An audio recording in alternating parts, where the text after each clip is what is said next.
As the ADL told us after the Dobbs decision, access to abortion is a Jewish value. And now we see this headline.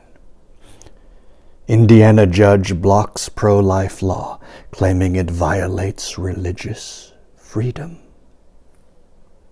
Let's take a look. An Indiana law protecting nearly all preborn children from abortion has been blocked by a judge who agreed that the law violates the religious freedom of the plaintiffs who filed suit. Marion County Superior Court Judge Heather Welch issued an injunction against the law, even though it had already been blocked in September. A group comprising 5 women, as well as Hoosier Jews for Choice, filed the suit, claiming the law violated Indiana's Religious Freedom Restoration Act, RFRA. The case was brought by the ACLU. They complained that the belief reflected in Indiana's law, that life begins at conception, is based in religion and violates their own religious beliefs.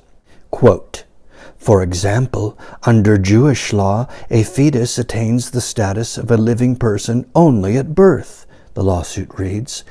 Jewish law recognizes that abortions may occur and should occur as a religious matter under circumstances not allowed by the near-total abortion ban or existing Indiana law.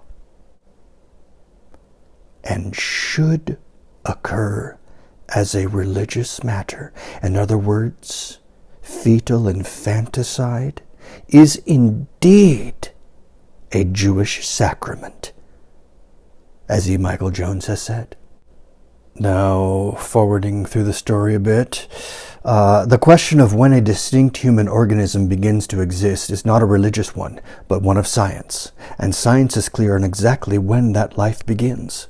Dr. Tara Sander Lee, a molecular geneticist with over 20 years experience in academic and clinical medicine, explained that it is a scientific certainty that life begins at fertilization. And then it goes into it. But you see, my position is that it need not be a certainty in order to reject any so-called right to fetal infanticide. For example, if you were a demolition company and you were hired to demolish a building, if you had any doubt, in other words, you had less than certainty, whether someone was in that building, you would not blow up that building until you achieved certainty that no one was in the building. And so even if you doubt whether the fetus is actually a human, on the basis of that doubt, you should not proceed.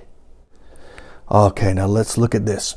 The Satanic Temple has likewise sued the state of Indiana, claiming the state law violates their religious right to abortion.